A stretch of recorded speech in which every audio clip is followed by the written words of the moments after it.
Good afternoon and welcome to this special edition of the RCB Radio Sport Show. In fact, the first edition of the RCB Radio Sport Show for 2022. And it's that time of the season again. We're only roughly 3 or 4 days actually. This weekend is the start of the Allianz Football League. It's rolled around fairly quick, and it's a chance for Colm Collins and his Chargers, who have been one of the mainstays in Division 2, so unlucky in the last few years in terms of making that push towards Division 1 football. They're back in Division 2 again, and I'm joined by renowned sports analyst Seamus Hayes, who no doubt will be following the quest of Colm Collins' Chargers throughout the league and see where Clare may lie and face for the upcoming season. Just before we start, I get over to Seamus just to tell you the schedule in terms of the Allianz League. So the first game is on this weekend. It's a home game against Offaly. It's on January the 3rd. There is in total 7 games. Clare are away for 4 of them. They're at home for 3 of them. After they face Offaly, they have 2 away games against Cork and Roscommon on February the 5th and February the 20th. They're homed into Derry on February the 27th. Then they face near neighbours Galway in a mouth-watering tussle away in March the 13th. Then they're home to traditional Division 2 outfit who've been in Division 2 just as long as Clare, Meath, on March the 20th. And then they're away to Down, a lengthy trip to Newry on the final day in March 27th. And I suppose, Seamus, another season has rolled around the corner. In terms of we're back in terms of the Allianz sort of football league. We're going to have probably full attendance this weekend for the supporters of Clare and Offaly travelling to the grounds in terms of wanting to see the tussle. Both sort of clubs now, Clare obviously contingent Rogue were knocked out of the senior club Munster Championship, and Cork obviously got to the final of the intermediate, and their season came to an end. So Colm Collins facing into this year, I suppose, mood for optimism, mood for hope really, and I suppose Clare really haven't taken a battering in terms of their squad from previous years. A good lot of the mainstays are still around for the coming year. Yeah, that's looking at the line out of the team over the last couple of weeks in challenges and in the McGrath Cup. They seem to have a good mix of the experienced players. Most of them are still there and still mad for road, and a number of good young players who impressed in the last year or two in the club championship. I've been involved in the panel. I think there's great mood for optimism. The club championship was good to Clare this year, and it was good in the sense that Rogue were unlucky that they weren't in the Munster club final. Cork were in the Munster intermediate final, having beaten Cork opposition along the way. So both those performances in the provincial campaign would have boosted Clare football's chances considerably, in my opinion. Then you had Conor Jordan, a key member of the Austin Stacks team, which got to the Munster Club final and losing narrowly to St. Finbarr's. There's a good sprinkling of experienced players. There's a couple of players out of action at the moment through injury. Sean Collins isn't available this weekend through injury. I understand Gavin Cooney is carrying an injury and is unlikely to be available for this weekend. But for the most part, the experienced players are there. Good to see David Tubridy committing for another season. Like, he's been absolutely outstanding, key figure in the team, and I understand played very well in the challenge game last week. So there's mood to be. The mood is good, and there's every reason why Clare are entering this campaign in a confident manner for supporters and players alike. And Seamus, you mentioned the experienced players coming back to the fold. I know Cathal O'Connor's back as well in the fold this year, along with David Tubridy. But people are asking the question. You might clarify the answer on this. Maybe you mightn't. But the talk is that Kevin Hartnett is not going to be involved this year for Clare. Is that something that you're aware of, or? Well, I haven't heard that he's not going to be involved. I know he's carrying an injury at the moment, a leg injury, and I understand. My understanding is that he's awaiting news on that before returning to action. He was playing sport up to maybe the end of last year, and the view seems to be that he will be available. But that's good news. There's been no formal announcement, shall we say, that he will or won't be available. So, okay, that's good news. And one departure, obviously, of note, Colin O'Hanafin, who played a starring role for Éire at centre back this year, he's opted out due to work commitments. And as far as I'm aware of, Éanna O'Connor there, who did Storming campaign at wing back, as he's not available either. Yeah, that's right. Conor O'Hanafin, I suppose, to be fair to him, he has had a tough time with injuries as well over the past couple of years. He has spent a good bit of time on the sideline because of injuries, but he is a loss. There's no doubt in the world about that. He was very impressive for Éire this year. Also plays hurling with Rowan and a key figure in their team. And they're not far away from making maybe a breakthrough and getting back up to senior ranks. They've been knocking on the door for the last year or two. So he has a lot of club commitments as well, and I suppose work commitments. But he would be an asset if available. But I understand he has decided to take a year out of the inter-county scene to focus on his work and to try and get clear of his injury problems. And I suppose Corfin only recently finished from the Munster Intermediate Championship. Obviously, some players looking for take a break. Has Jamie opted back in, or is he still currently on a hiatus, maybe coming back in a week or two? Did Offaly game, the opening game, come too soon for Jamie Malone?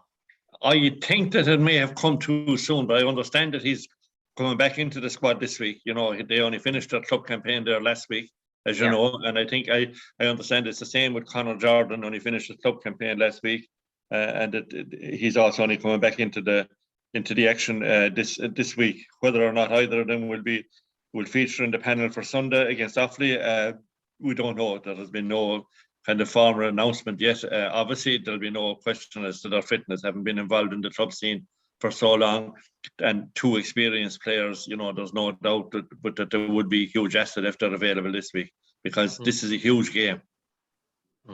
And Seamus, just on that, Clare played pre-season challenges against Sligo, against Mayo, against Limerick, against Waterford. Colin has used an awful lot of players, and I just saw there some of the shots there from the Sligo game. Podge Collins was playing in that sort of game. Apparently, Podge has played in a good few of the challenges so far. So Podge obviously is sharp and probably ready to go and probably injury-free heading into this league this year. Yeah, I understand he has been quite impressive in the game so far. Podge, Pierce Lillis, Keane O'Dea, Kieran Russell has rejoined the squad and played last week, as did David Tubridy. So there's a fair sprinkling of experience there. Players who have played at this level for the last couple of years, where they have certainly made their mark. So it's great. It's great to see this experience available again this year. And obviously, you're facing into a tough campaign. I suppose some people would say that it's probably maybe the toughest grouping of Division 2 for the past couple of years. And we all know how close Clare came to going up to Division 1 over the past 2 years. It's going to be tough. It's going to be very, very tough this year. There's no doubt about that. But Division 2 has proven to be a grouping that all 8 teams, whatever the makeup, believe that they can win. So last year, with a round or two to go, I think 7 of the 8 were still in contention. And it would look as if it's going to be the same this year. Now, maybe arguably Clare's programme is that bit tougher this year. 4 of their 7 games are away from home, and it's not easy to win away from home, as we all know for the past couple of years. So I think it's important to win your home games, which makes Sunday's opener maybe all the more important at this stage. And we're up against an Offaly team that must be on the crest of a wave at the moment, having won the All-Ireland Under-20 title last year. Offaly football is in a good place. John Mahan is an experienced manager. John Mahan did a lot for Clare football back in the 90s when he managed Clare to the Munster Championship. Dave Bryan, Tomas O'Shea, Kerry legend, as part of the backroom team this year. So, there's a lot involved, and there's a lot at stake, I suppose, Sunday. So it's a huge, huge game, and it's one I think that'll attract quite a big crowd, maybe one of the biggest crowds on opening day for a Clare game for quite some time. And so we'll get into the games now. And Offaly, it's a fairly youthful Offaly game. I was following some of their reports and some of their highlights and how they did in the Leinster Burton Cup, and just one of the two players, Jack Bryant, who was a member of that All-Ireland under-21 team, lining out at full forward.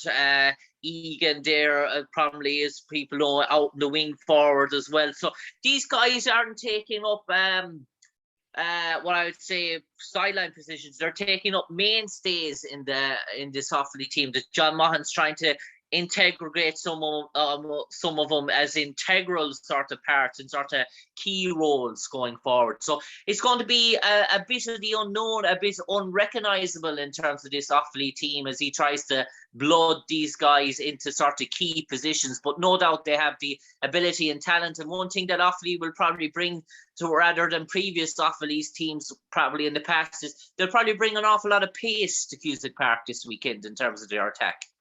Yeah, certainly. You know, looking back on their under-20s campaign last year, pace was a key part of it, and you know, they're fabulous footballers as well. We saw that with Egan and with Bryant and with these fellas, and you know, they're not all about youth either, and youth is important. But you know, there's a fella by the name of Niall McNamee. You know, it would hold his place in any team in the country. He has been outstanding. He's been outstanding for Offaly over the years, and he got some great tallies score and some fantastic scores, and there's no doubt about it. But he's going to take some marking, you know, this weekend, and you just can't take your eye off the guy. So that the mixture is good in Offaly as well at that level. So it's a huge fixture for Clare on Sunday.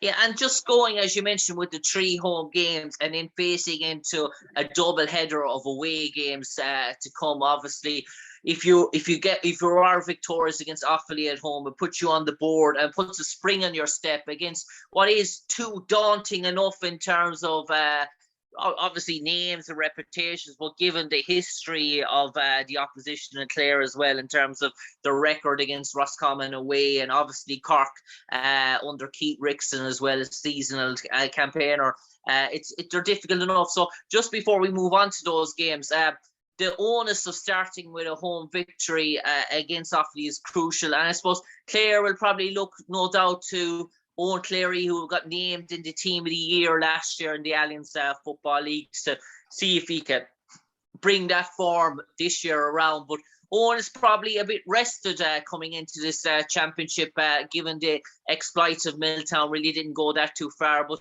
probably had 1 or 2 knocks in the off-season. But it's going to be interesting to see, can Owen Cleary sort of ignite that form from the start of the league this year. Yeah, and obviously Offaly are going to have serious plans to try and keep him quiet on Sunday, because you know they will have known from recent years, you know, what he brings to the game. You know, he's a proven scorer. His ability to be in the right place at the right time is well known. I gather he was very impressive in a challenge game against Austin Sachs there just a couple of weeks ago. So there's no doubting, but that he's fresh and ready for action, and you know he's a key player, he's captain of the team. So he has a lot to offer, and you know, a lot of Offaly are likely to have special plans, we'll say, maybe for marketing him, if you like.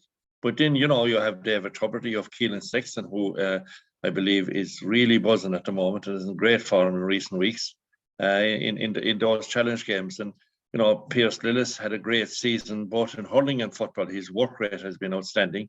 You know, and there's a couple of young fellas, you know, who have been impressing very much in recent times. Like Manus Doherty from Éire Óg has been impressing, and we all saw how good he was in the club championship. Aaron Griffin from Lissaghasey has been doing very well in the recent games as well. So there's a good mix there, but it's difficult to win. There's no doubt about that. And you know, I think one of the key ingredients for this Sunday will be the presence of a big Clare following. I think Clare need a good following, and kind of the 16th man, if you like, this week. I think it's very important that there would be a big turnout of Clare support for this one in particular. And you know, in what's expected to be a tight game, that may be the difference between winning and losing on the day. And then just on a other note, we saw basically the last year a sprinkling of that 2018 make their emergence. Two of them featured against that Kerry below and Kerry last year, Killian Rowan and Emmett McMahon. By all accounts, have been featuring in most of the challenges games. Emmett's centre forward for UL in a team that combines David Clifford averaging 4 or 5 points a game. So people were expecting maybe the likes of Emmett now and Killian coming to 21 this year, maybe to kick on to another level in terms of this year. They've been in around knocking on the door for the last 2 or 3 years. I suppose people will be expecting them now to push on really and cement their spot this year. Yeah, without a doubt, Jim. I think what's going to be key in this league too will be, a 20-man team.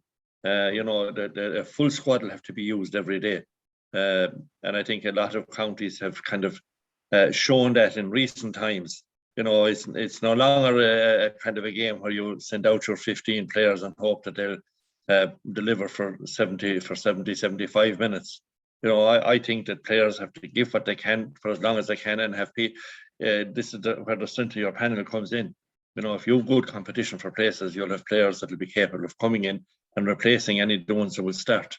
And you've mentioned there, Killian Rowan, Emmett McMahon, these fellas, they have been playing well in recent challenge games. And, the only 15 can start. But I think, it's how Colin Collins and his background team will use the squad on the day that, could prove vital. And there's no doubt about it, but that the full complement of subs, I think, will be used in every game throughout this campaign. And that's going to be a vital ingredient. And, any of those players that we mentioned, if they don't start, they have a role to play when they'll come in, because, they have to be as good as what's starting, and they have the ability to show that. And as I say, we saw him in McMahon this year with Kildare, we saw him with the 4-team amalgamation that won the Under-21 championship.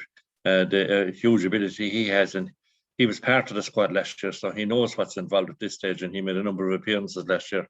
So he certainly has a lot to offer. And Killian Ryan is another guy who has come through the underage squads and the underage teams, and another key player going forward for us.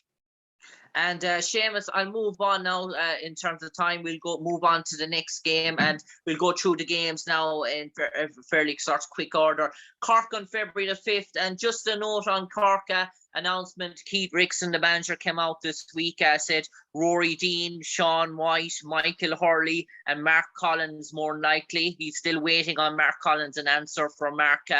Probably more likely won't be involved. Michael Hurley, Sean White and Rory Dean definitely won't be involved. Damien Gore, it looks like, has picked up a serious injury that's going to curtail his action from the whole sort of league. But when Clare played Cork in recent times, there's always not been much in the sort of counter. But I always felt Rory Dean was a key player, and a player that Clare sort of struggled with in times when Clare played Cork in the past. Obviously himself and Brian Hurley up front, but Rory's absence around the middle. Cork, a very young, youthful side, they're definitely going to miss the leadership that Rory Dean brings to the table. Yeah, without a doubt. But there's a new management in Cork this year, as we all know, and they seem to have put in an awful lot of work over the last 2 or 3 months preparing for this. There seems to be a view in Cork that they, and rightly so, that they have disappointed their followers over the past couple of years and have slipped well down the ladder. They're only after getting back up out of Division 3, and they had to battle hard to get back up. So they will be very keen to win. They'll be keen to, they've always felt that they're better than Clare, but in recent times, Clare have had the upper hand on them in league games and league outings, and they've beaten them both in Cork and in Clare, depending on what year they've met. So, Clare they're not going to be feeling nervous going down to play Cork on Saturday week. It's part of a doubleheader with the hurlers, so you'd expect that there'd be a bigger than usual crowd at that game. I expect that Clare will go down quite a confident mood. Obviously, a win this weekend would really be massive boost ahead of that game. But Cork seem determined that they want to get back up to Division 1. They believe that there should be a Division 1 team. It's not that easy get up there. But they have a lot of new young players coming in this year. I saw the game 2 weeks ago in the McGrath Cup between Clare and themselves. Both were very experimental, particularly Clare. Clare played that game without a lot of their established players, as we call them, or experienced players. They gave a lot of game time to the young fellas. But I suppose Brian Hurley was in sparkling form that evening in Milltown. It was a very difficult evening for football. Difficult weather conditions, which made ball handling difficult. But hopefully the weather conditions will be better on Saturday week in Páirc Uí Chaoimh. It's not going to be easy. There's no doubt. There's no easy game in this division, and Cork with home advantage will be given the favourites tag. But Clare know from recent times that they have been able to beat Cork, and I believe that they will approach that quite confident that they can keep that recent winning run over Cork. And Seamus, just on Cork, we know Bars, obviously Munster champions. Will Ian Maguire and Stephen Sherlock be available, or will they still be tied up in club action? Will Bars be out before they meet Clare? Bars before Clare meet Cork? Well, I suppose a lot will depend on the result of the club semi-final this Saturday coming. If Bars were to win that, obviously there'll be none of the Bars players then available for Saturday week. And I would say at this stage, Cork are probably planning the opening couple of league games without the Bars contingent, irrespective of whether the Bars get to the club final or not.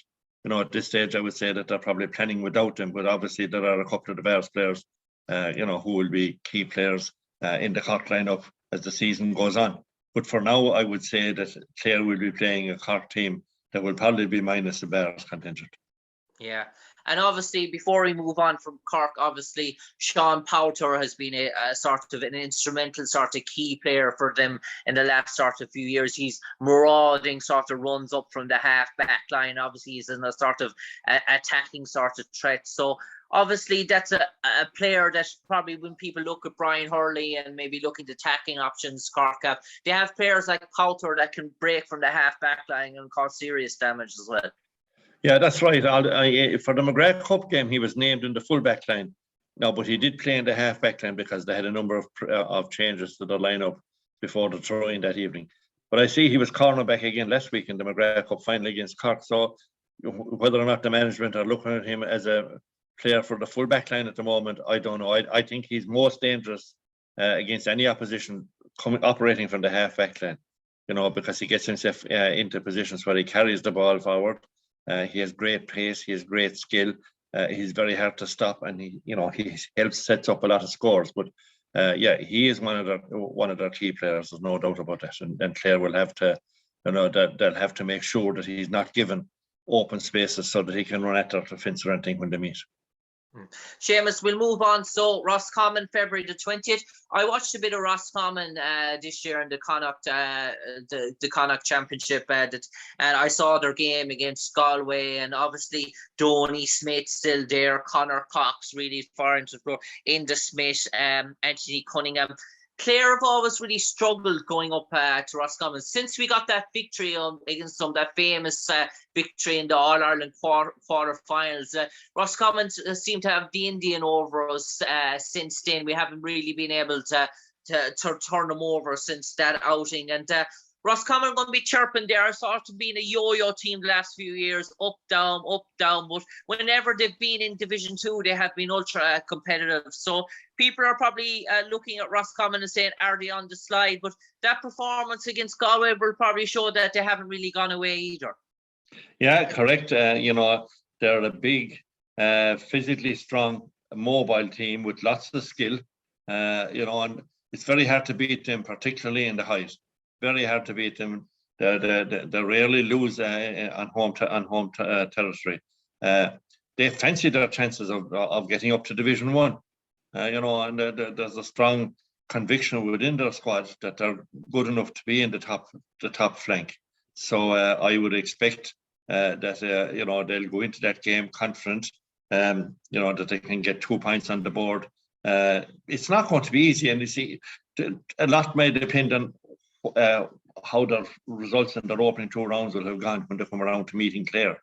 But there are counties out there who feel that their best option in this division of getting points is against Clare, which is a bit unfair because Clare have proven over the last number of years, and certainly under Colin Collins's reign, that they can match the best in any given day. But it's going to be difficult against Roscommon up there. Now again, Padraig Pearse is on the All-Ireland Club semi-final. The Roscommon champions.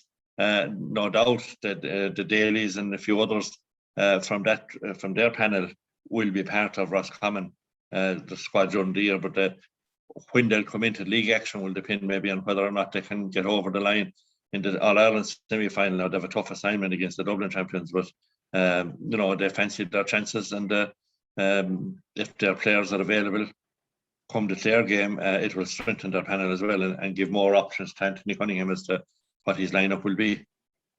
And we'll move on now, Seamus, and the next opposition, a home game, and I'll be straight out about it. I saw a good lot of this team last year. I covered one or two of their games, and I really think that they're on an upward trajectory, maybe all the way to Division 1. Derry at home for Clare on February the 27th. It seems to be the project that Rory Gallagher is going into its third year. First year was betting. Second year, last year was a big kick from Derry. They seem to be going in the Armagh sort of trajectory. They seem to be climbing once more. They have a good lot of that. They have 5 or 6 brought in now from that minor All-Ireland winning team of 2020. Matthew Downey, the famous son at centre forward, is coming and is supposed to be shooting the lights out. Obviously, Shane McGuigan, probably one of the best forwards in the country, and Conor Glass really excelling in midfield. Of all the home games that Clare have, I look on paper and this is a real tough game, given that Derry's form. They haven't lost very few games in the last 18 months or so. That's correct. I suppose at this stage, before a ball is kicked in the division, Derry will be one of the fancy teams to be maybe in the Division 2 final. And head for Division 1. Most pundits would say that they are a powerful team. Rory Gallagher has done a lot of work. He's an exceptional coach. He has been with a number of counties, and wherever he has been, there's been success. And the fact that he stayed on with them this year, he knows what kind of a squad of players he has. And as you said, the All-Ireland minor win has been a huge boost to them. They brought a number of players in, and they have big mobile players with lots of skill and lots of football, and that's going to be a huge contest. But again, over the last 3 or 4 years, Clare have done very well against fancied Ulster opposition. A lot of the Ulster counties are rated highly, but Clare have always done well against them, and there's never been more than a point or two in it, and more often than not, Clare have been on the right side of the results. So that's a game that will be huge. To bring a big crowd to Ennis. Derry followed our team in big numbers, and a lot of people will come to Ennis for that weekend. So it's a game we could be really looking forward to. But again, depending on what points teams have on the board, we'll be at the midpoint of the league at that stage. So what will be at stake? Will teams be battling for promotion at that stage, or will they be battling to avoid the drop or to hold their own mid-table, we'll say? So all of that will have a bearing on it. But and obviously you'll be hoping, and from a Clare point of view, we'll be hoping that we won't have lost any players to serious injury or anything along the way. So. And Seamus, obviously the Schlockneil lost in the hurling, so obviously there would have been an awful lot of Derry sort of dual pairs, and if Schlockneil had got forward in that sort of game, it probably would have been a bonus, because you're thinking of the McCaigues, Chrissy McCaig, you're thinking of Rogers there in the back as well, powerful defenders, and then McGuigan obviously plays in the backs and the hurling sort of stuff. So that's probably a boost, obviously, to Rory Gallagher. I know it's for Schlockneil, it's probably a disappointment, but not to have those players tied in with extra sort of code activities. And by the time Clare meet Derry, I suppose all those Schlockneil lads will be integrated back into the setup. Yeah, you'd expect that. You'd expect that they'll be moved back in fairly fast, because I think that from what I'm hearing, that Derry have their eye on more than just the league. Derry fancy their chances of Ulster Championship and being in the concluding stages, or getting to the knockout stages of the All-Ireland series this year, and that's the talk. So obviously they will have serious ambitions and serious plans So they'll be eager to get these fellas back in as early as possible. And, they'll probably go without them for the first game or two in the league. But, by the midpoint of the league, I'd expect that all those fellas would be featuring very regularly in the squad. And we move on next to home derby, away derby, is probably next door neighbours, Galway on March the 13th. And Seamus, I think this year, probably one of the most managers under pressure this year probably is Pádraig Joyce. The Galway faithful, the first year, people are excited, people are happy with things were going with Galway. Last year was a difficult year for Galway. People are, obviously, he's a Galway legend, an All-Ireland winner. People give him the benefit of the doubt. But speaking to an awful lot of Galway people are saying, right, Pádraig is into his 30. He needs to start delivering on the promise, delivering on the success that Galway had underage there. And you look at the panel of forwards that Galway sort of possess. But there's a Galway public are a bit indecisive. There's not that mood of optimism that they're going to bounce straight back up to Division 1. They're a bit iffy in terms of the following. They just don't know where this Galway team is at the moment. Yeah, I agree with you there. And, on paper, they have very talented forwards, and, forwards that could hold their own in any team on any given day. But the other side of that is, and we've seen it over the last 2 or 3 years, they've had problems in their defence. They've been struggling for a while to find a settled full back line. They've been fairly regular changes in that area. And, I think they've changed their goalie on a couple of occasions over the last couple of years. So, they have areas that they need to resolve as well. But there's no doubt about it, but a Galway team on form, as we've seen over many, many years, play some very attractive football. And while they've struggled to, maybe to do that in modern times, there is a belief amongst the faithful in Galway that they're not far away from a breakthrough. And I suppose their big target is to try and come out of Connacht and to try and, take back what they would maybe see as their rightful place as the number 1 team in the province ahead of Mayo. So that might be their main focus. They have diced with relegation in the last year or two.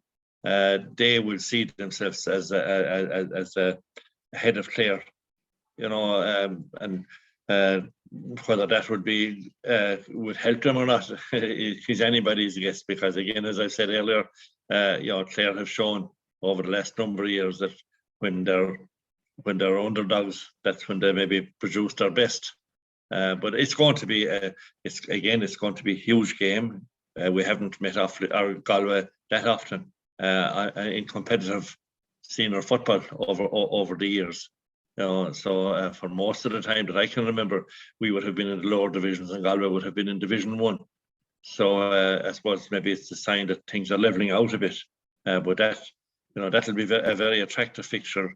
But again, that'll be 2 rounds from the end of the league. Where will teams be at that stage? How serious will their challenge be for promotion or league honour? So, a lot of that will come into it, and you'll be edging closer towards the championship all the time, which will be the priority for nearly all the counties. So, the managements will have to try and manage their line-outs. If they have fellas carrying injuries, they'll be trying to mind them and keep them fit for the championship as well. So there'll be a lot at stake by the time that game comes around, which will come very fast because the way the fixtures are panned out, you have 7 games in 10 weeks.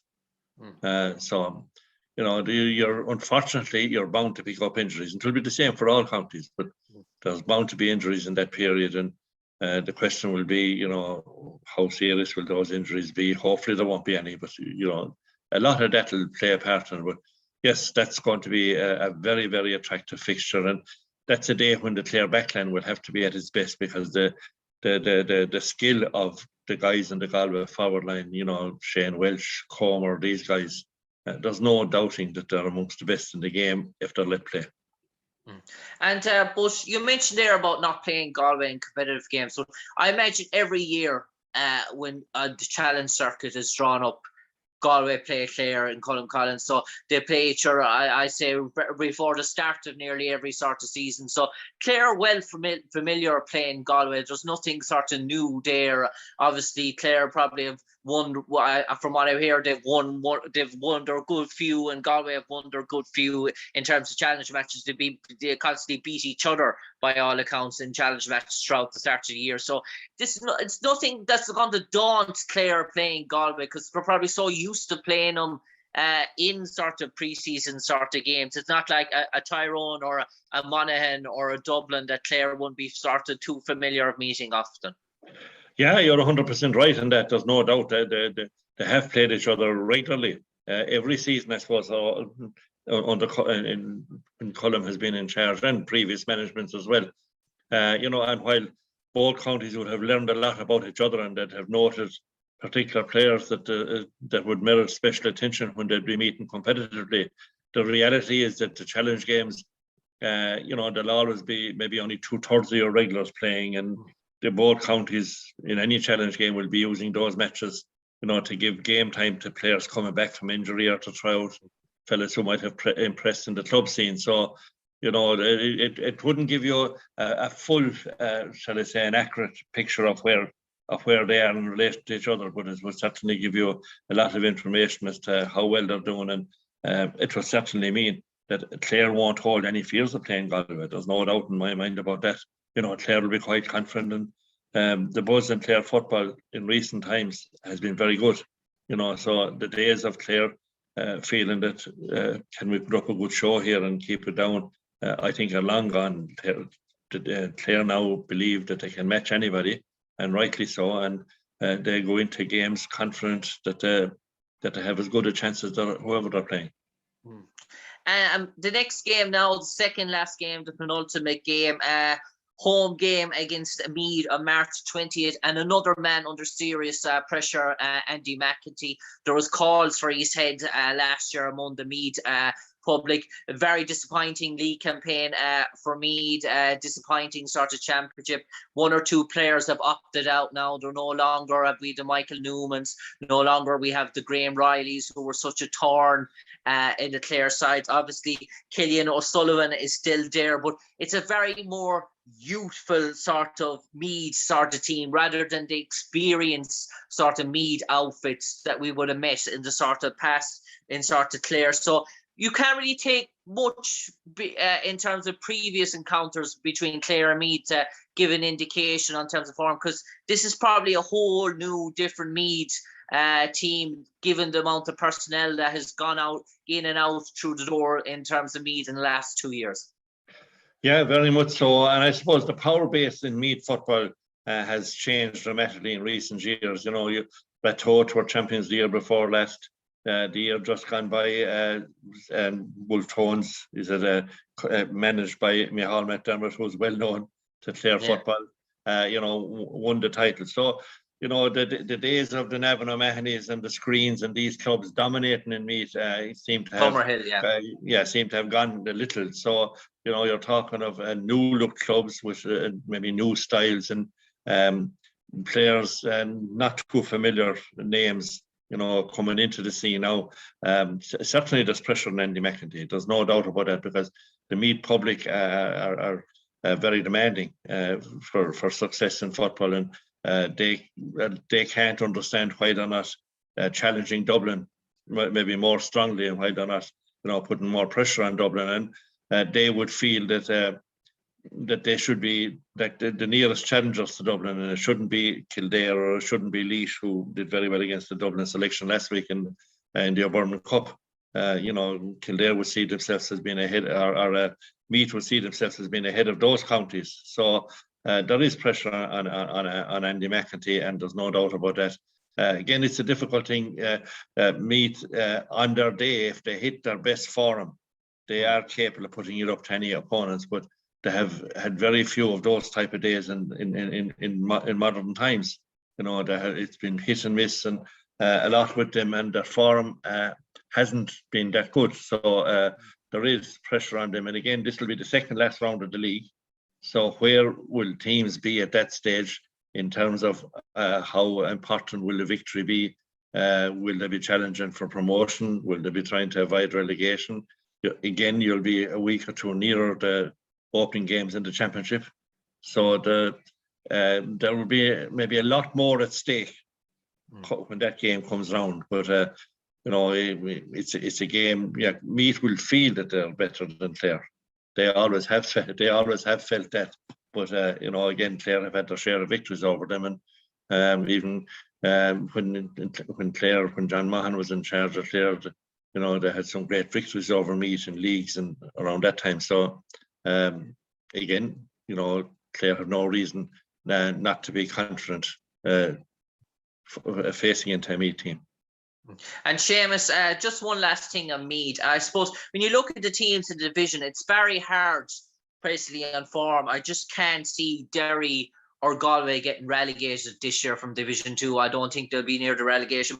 But Meath are one of those teams that if the results don't go right for them early on, they could find themselves really in a relegation battle here. There's no guarantee that Meath are going to be up towards the top of the division this year in terms of Division 2. That they really need to hit the ground running or they could be in trouble. And we've seen one or two Leinster teams fall through the trapdoor in Division 2 in past few years.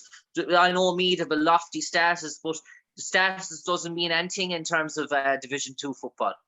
Yeah, correct. And Meath have shown in modern times that things haven't gone well for them. They can more or less implode and things could crack up, and there could be resignations in the panel and resignations from management. They kind of make sudden decisions. That would seem to have been the way things have gone in the modern times. With Meath. So they're a confidence team, I suppose. If things are going well for them, they're capable of putting it up to any opposition, but they haven't done that for quite a while now, and they feel that it's high time that they were back challenging for top honours. So it's a difficult one for them.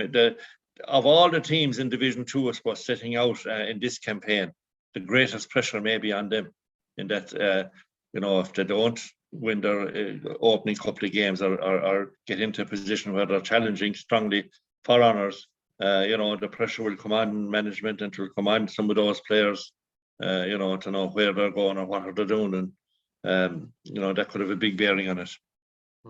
And I suppose the final game down back under a legend again in James McCartan, an All-Ireland winner as such, but one or two players have pulled away from the down scene in terms of injury. I believe Jerome Johnson is not going to be back involved with him again this year. He pulled away last year due to COVID, and we involved with Kilcoo. Still undecided whether some of the Kilcoo boys going in. So probably you look on paper, you probably say that down were probably the weakest sort of squad in Division 2 in terms of paper. But James McCartan's a wily old sort of fox. They'll be just looking, you imagine, just to hold their status in Division 2. If they're finished third from bottom, they sort of be happy. In terms, many people will expect Down to be right on that bubble, trying to save their skins. Yeah, but I don't think James McCartan would have come back into management but for the fact that he felt or he feels that there is something there. I think he feels there's a good squad of players there. A lot will depend on the attitude of the Kilcoo players. Kilcoo have been through a lot over the last 2 or 3 years. They're, I don't know, is desperate the right word, but they are desperate to win an All-Ireland club title. They have won a couple of Ulsters now. Mickey Moran is a shrewd manager at club level with Kilcoo. There's 4 or 5 of their players, you would say at this stage, if they make themselves available, would be straight into the starting team with Down. McCartan is a shrewd operator. We saw that when he was playing. The last time he was manager, he brought them to the latter stages of the championship, and he's passionate about Down football. But I agree with you to the extent that I think that their priority is to avoid relegation and have a good run in the championship and build for a year or two later. Now, the Kilcoo question is a huge question. If Kilcoo don't manage to win the All-Ireland club, are they going to stay kind of focused on the club scene for another year to try and get over that line and bring back the All-Ireland club title, because they seem very keen in doing that. And they've had a long campaign over the last 2 or 3 years, and it's very hard to maintain the hunger and keep it going like that as well. So, not all of them may decide to throw the lot in with Down. And then you have the question of, what style James McCartney will want them to play. A lot of people are complaining about the style that they're playing at club level, that they're very defensive and a lot of this, but they have some talented players, and if they can click at all, they will ask questions of all the teams in the division. I suppose Caelan Mooney is probably one of those experienced players and a driving force for Down. But it's looking and reading some articles from Irish Gaelic Life and some of the northern articles about Down. I read a piece there about Daniel Hughes, prominent player in his day, centre forward, one of the real top Georgetown forwards, Benny Coulter. There's a feeling that maybe Down, in terms of underage, haven't been achieving in the last few years in Ulster. They haven't been around the semi-final stages in minor or under 21. They've had no success so in terms of underage. So there hasn't been the nucleus of young players coming through, pushing the older guys in that Down sort of squad in terms of fresh sort of new blood. They're constantly having to go back to the Donal O'Hares, the Caelan Moonies, the two Johnsons and stuff like that. I suppose that's probably a necessity for James McCartney this year, to find new youngsters, new sort of new leaders, I suppose, for this Down team to start to take them forward. Because underage success, it hasn't been fruitful, while Derry, Monaghan, Tyrone, Donegal have all endured their underage success in Ulster and maybe minor and three. Down have really struggled really to make any sort of an impact. Yeah, I suppose they have for the most part, and underage success is important for any county. You need to have players coming through, but I there's something telling me that they had a very good minor team in the last 2 years. Down had, and I still think that James McCartney has belief that there are players within the county capable of making Down, if you like, great again, because the Down's record and the years that they have been in the latter stages of the championship has been very, very impressive. I think they've only lost an All-Ireland final once in their life. Anytime they got there, they seem to win it. And while they're not going to be looking that far ahead, like Ulster football has got so good, and in modern times that nearly the 7 or 8 of the 9 counties believe that they're capable of winning the Ulster Championship at this point in time. And Antrim would probably be seen as the weakling maybe in the province. But Down fancy their chances against any of the other teams up there, and there's a massive, I suppose, rivalry, if you like, that they can raise their game against the others and against their opponents. But again, that Clare and Down will meet in the final round of the league. We can only speculate now as to what will be at stake come that stage of the campaign. For the last 2 years, Clare have been in contention for promotion to Division 1 going into the last game of the league. With 5 minutes to go last year, they were in Division 1, and just a couple of scores and the other games just left them in third spot. So there's an awful lot of football to be played. And a lot of things will happen, and again, how many players will be available. And at that stage of the campaign, you're just a few weeks before the first round of the championship. The championship is vital every year, but I suppose it's particularly attractive for Clare this year, because a lot of people would see with Cork and Kerry drawn on the other side of the draw, there's an opening there to get to a Munster final. And for the last 6 of the last 7 years with Colin Collins in charge, Kerry have been the team in our way, I would say, in the Munster Championship. And that's not to say that we won't come up against them this year by getting to a final if it can be managed. But it's an opportunity there to make a good progress in the championship as well. So that's going to have a bearing come the closing stages of the championship. How well we're fixed, how well our injuries are doing, etc., and who's available and who isn't available. And what's at stake, and they'll have to try. The management will have to manage that as well, and keep in mind, where they are and what they will need out of the year when they come to playing the last game of the league. Seamus, time is nearly catching up on us, but just on the league, it's important to note this year, and I'll come to you for this final topic question there for the last 2 minutes or so. Obviously, the Green proposal is going to Congress decide whether this is going to come into place. We know this year there's going to be the Tailteann Cup for Division 3 or 4 teams. Obviously, Clare's route, if they stay in Division 2, they're guaranteed to be the following year to be in the Sam Maguire Championship. Also, there's a facto as well this year that given the sort of championship routine as well, that Limerick or Tipperary and lower leagues, if Clare were to finish, say, in the bottom, get relegated at the bottom from Division 2, and Limerick and Tipperary were to get to a Munster final, that would deter Clare to the Tailteann Cup this year as well, given that Limerick and Tipperary would then earn the right to be in the Sam Maguire. So there's an awful lot to play for in terms of that as well for Clare. Obviously, if they maintain their status in Division 2, obviously Colin's probably looking for promotion, but if they don't maintain their status in Division 2 and the results don't go away in their Munster Championship, they could also all of a sudden find themselves not in the Tailteann Cup next year, but also in the Tailteann Cup this year. Yeah, that's a strong possibility, and for the management, they have to factor all that into their plans for the year. And the year is a lot more compressed now. The games have come a lot faster. There's not as much. Time was some years ago when you might have a month or 5 weeks between each round of the championship. That's no longer the case because of the way things have gone, and with the split season, and a lot of pressure on a lot of those players to keep themselves right for their clubs as well. And the club championship is probably becoming maybe more attractive year by year, and clubs want to do well in that as well. So there's an awful lot at stake, and I'm sure there'll be a lot of debate before this proposal is voted on.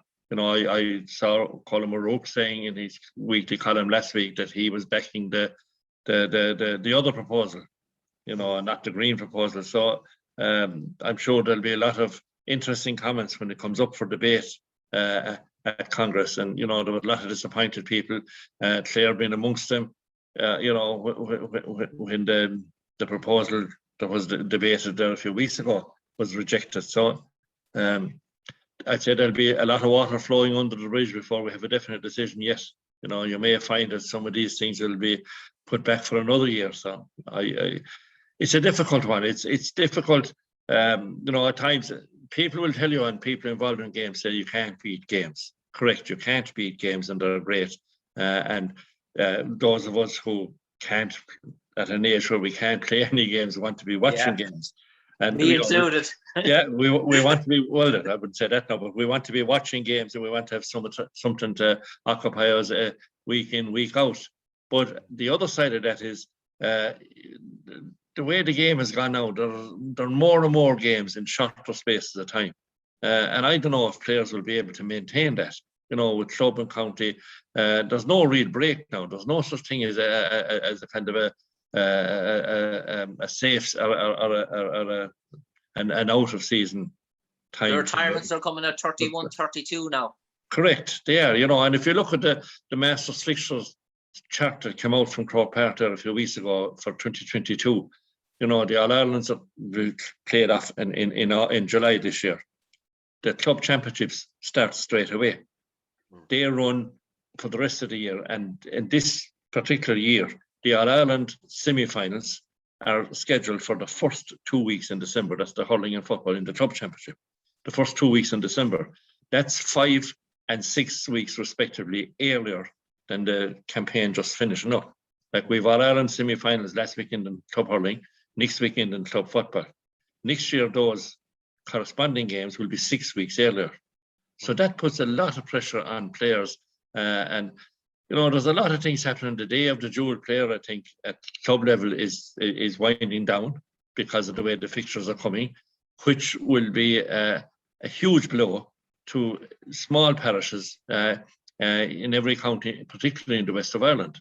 You know, nearly every club in Clare have players who play both codes, 1 or 2 or 3, and they're going to be forced to make a decision between hurling and football. Like if that happened tomorrow, we'll say, take the likes of Conor Cleary or Cathal Malone, who are from traditional football areas, but have made it big in hurling.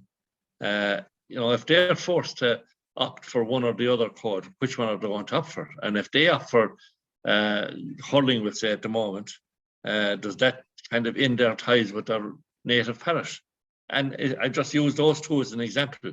That's the situation I think we're facing over the next 2 or 3 years. And I think there's an awful lot to be debated, you know, other than is the green option better than the red option? It's the impact all these things are going to have on clubs and on parishes. And I don't know if the people involved are looking into those kind of angles in the detail that they need to look into them, because, you know, you could kill rural life, because you know yourself what football means in every parish in West Clare. And it's the same in hurling in East Clare. What the game means, it's part of the fabric of the parish, and a huge part of it, and maybe the biggest part of life in each of those parishes. And if that's disrupted, you know, is it a further nail in the coffin? Like, look at West Clare at the moment, the amount of clubs that have been forced to amalgamate because they have numbers, because the natives have moved away, forced to move away because of work and everything, and things just don't work out for them to come back home every week. And if the games become more intense, or if there's more and more games in a shorter space of time, that's going to militate against those people being able, because of their work commitments and family commitments, to return home every week from Dublin and further afield even to different parts of West Clare. And I just use Clare as an example. I'm sure other counties have the same scene. Donegal counties on you know, on the seashore of Ireland, east or west, and more and more of these players will, because they love the game, be transferring to the counties where they live and in the more populated areas. But that's going to have a huge effect on the parishes that they're from. And I think all that is part of a bigger debate, maybe. You know, again, you and I, we love the games, we love watching these games, so we love to sit down on weekends and debate who's going to win this game, who's going to win that game. But none of us are looking, I think, into the repercussions that these kind of things will have in other sectors of the game. So, to me, there's a huge debate there to be dealt with and to be talked about before these decisions are finalised. And no doubt when it comes up to Congress again, Seamus, we'll have an in-depth discussion. No doubt Nicholas has views on this as well that he'd like to bring in. Yeah. But for the moment, time is caught up with us. So do join us next week, where we'll be previewing the start of the hurling league, Clare against Cork. So we'll run through the hurling league for Clare next week. But that concludes this week's episode of the football preview show. As we said, Clare out in Cusack Park this Sunday against Offaly. Do come out and support the Banner Boys and Colm Collins, and hopefully we get off to a winning start. I would like to thank Seamus Hayes for his input there this evening. That concludes this week's episode of RCB Radio Sports Show, live at 92.5 and 94.8 FM and online at www.rcb.ie. My name is Jim Conlan. Do check out our YouTube channel, where this will be going out before this weekend's game against Offaly, and obviously we go further details on when it will be released on radio will be going out in the near future as well. But for the moment, I just want to thank Seamus Hayes for his input there tonight, and wish Colm Collins and the Clare footballers all the best of luck for the upcoming season ahead. Slán go fóill and take care.